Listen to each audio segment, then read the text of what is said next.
Yes, hi friends, Doc South here with my feet up and feeling good. Yes, indeed. I think I may have told you maybe about 2 weeks ago that I was going to get my knee pads. I was going to get them repaired. These were the knee pads I've worked with since I started in supermarkets. I'd say at least I've probably had these for about good 9 years, maybe longer.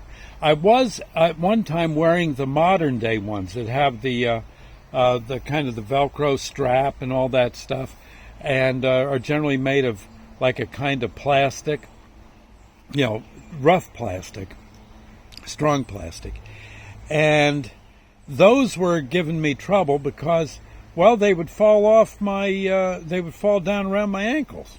Yeah. And also they were kind of hard. Sometimes you come down to kneel to maybe put something on a lower shelf, and I don't know, you'd hit your kneecap, and oh my God! And then also they actually constricted your blood flow above your knee and somewhat below your knee as well. And so after all, sometimes I'd notice my feet going to sleep, from lack of blood. So anyway, long story short, an old timer came by one day, saw what was happening. He said, he's looking at me and he says, "Man, you need better knee pads, friend." I said, "Well, yeah, do they? I'd love a better pair of knee pads." He says, "You wait right here. You going anywhere?" I said, "No, I'm on this shelf for another 2 hours." He said, "Well," now he was an old timer. He's in a handicap cart. And so he turns around, makes a K-turn in the dairy case, and out he goes to the parking lot at about 1 mile an hour. Oh, I don't know, it was about 15 minutes later. He comes back, and he's waving these things in his hands. He says, "Here, these are yours." And I said, what do you mean? He says, "I'm giving them to you." He said, "I used to be a carpet installer. I also worked on slate roofs." And he said, a lot of the reason I'm sitting in a handicap cart is because I didn't have the right kind of knee pads. He said, "I improved it," he said, "by getting these ones." I think he said bricklayers wear these. I think he said these. He says, "See them? Aren't they beautiful?" I said, "Well, yeah." And I was thinking, well, they certainly look like a ball glove almost, like something you do for highlight. Yeah. But they, in any case, I said, "Well," he says, "you can have them. I give them to you." He says, "You wear them now and your legs will start feeling much better. I'll bet they hurt most every night." I said, "Well, now that you mention it, yeah, my kneecaps are all bruised and stuff because when those darn modern day ones fall down below your, down around your ankles, you go to kneel down and bang. Oh," he says, "these will take care of it." And off he went. He's heading for the meat department to buy some bacon. And so I don't know. He had shown me how to put them on. Basically, what you do is there's one strap, and that's it on the bottom. And I'm thinking, man, these will never stay up. But he made a point of saying you adjust the strap to fit loose but snug. I know that.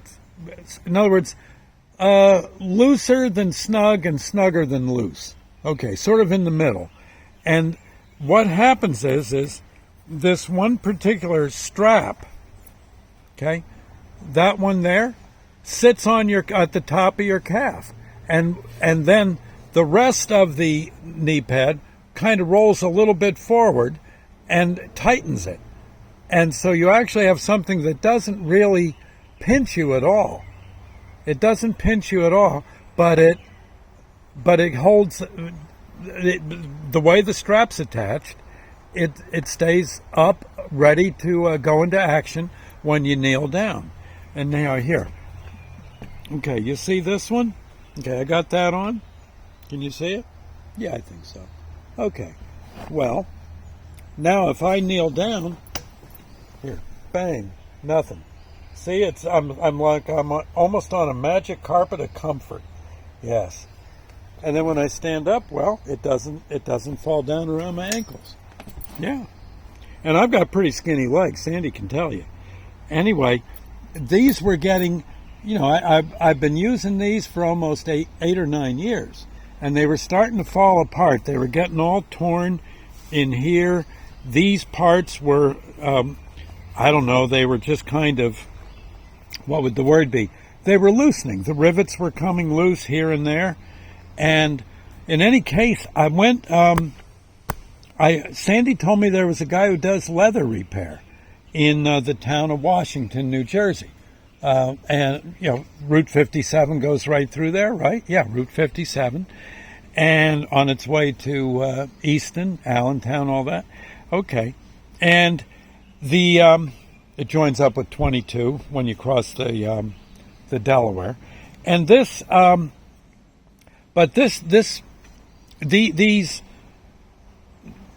I took them to him, to this fella, and he looked them over and he says, they're in bad shape, and he says, I can fix them.